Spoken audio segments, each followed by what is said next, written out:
Hello friends, today we are going to start with how to develop working hypothesis, and this is the third step of this research process. So let's begin with the lecture.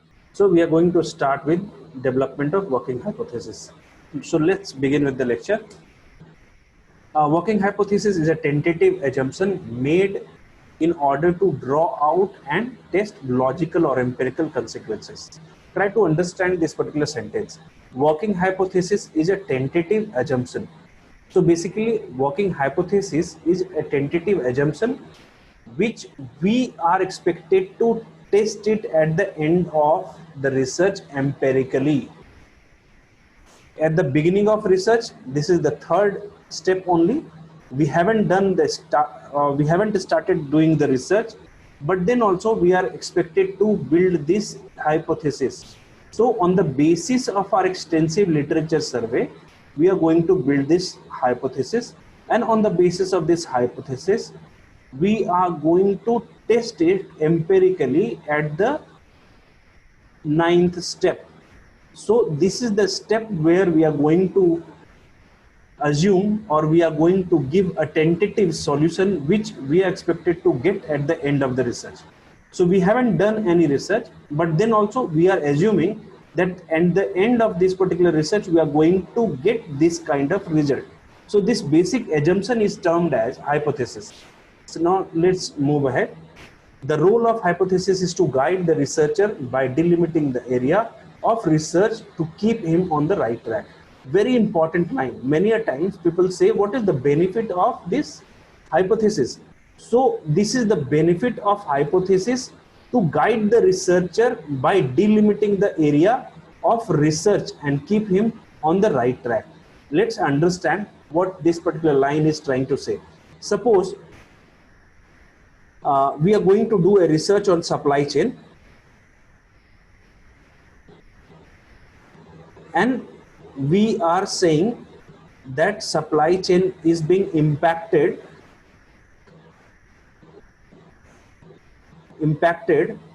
by infrastructure.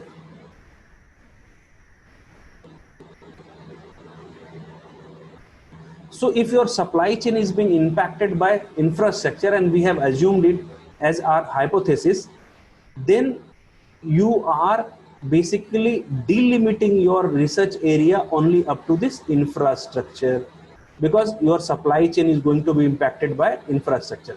Suppose you have not hypothesized a thing related to the infrastructure, so you may be working on some different areas related to the supply chain.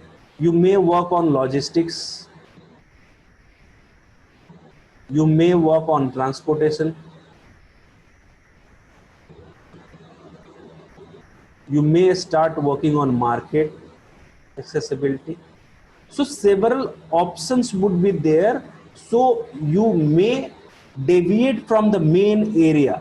So if you are hypothesizing things, then basically you are delimiting yourself to a particular research area. So hypothesis basically creates a boundary line under which you are expected to carry out that research.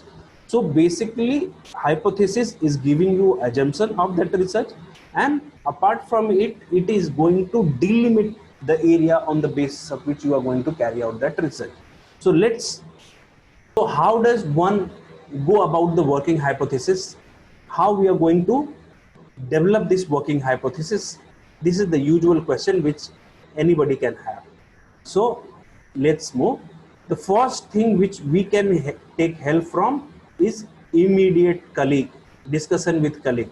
So whoever is your colleague and working for the same area, you can take help from them for building this hypothesis. Second would be examination of data and records. Earlier works must be available. You can take help from them and you can utilize it while devising your own hypothesis. Third help, review of similar studies. Already done researches are there, so you can go through those researches and build your hypothesis. Then exploratory personal investigation. So exploratory personal investigation means, exploratory means several options are there which involves original field interviews, on a limited scale with interested parties and individuals with a view to secure greater insight of the practical aspects of the problem. Let me explain this particular point. Exploratory personal investigation means you have to create a list of related research work, and out of those related researches you have to start negating it which are obsolete or are of no use, and you have to make a list of all the available things which is going to help you while devising your research hypothesis. So you first negate which are not relevant, and then you reach to the content which are relevant to your research work. So this way you are going to do the exploratory personal investigation. So review of similar literature study or similar studies, examination of data and records, and discussion with colleagues. These are the 4 ways through which you can create your hypothesis, or you can take help from these resources and build your hypothesis. One more thing I want to reiterate, like in hypothesis we usually use 2 terminologies. First one is H naught, or second one is H.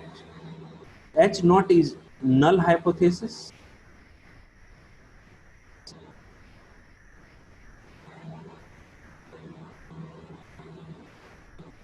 and H1 is alternate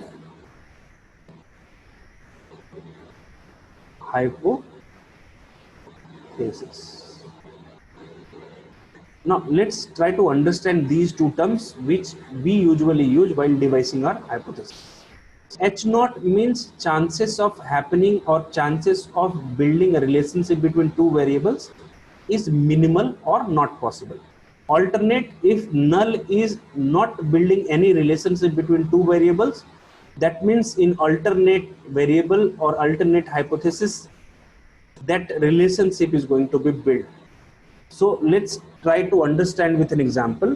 Like you are going to give sales training to a workforce and sales performance goes up. Your sales performance goes up.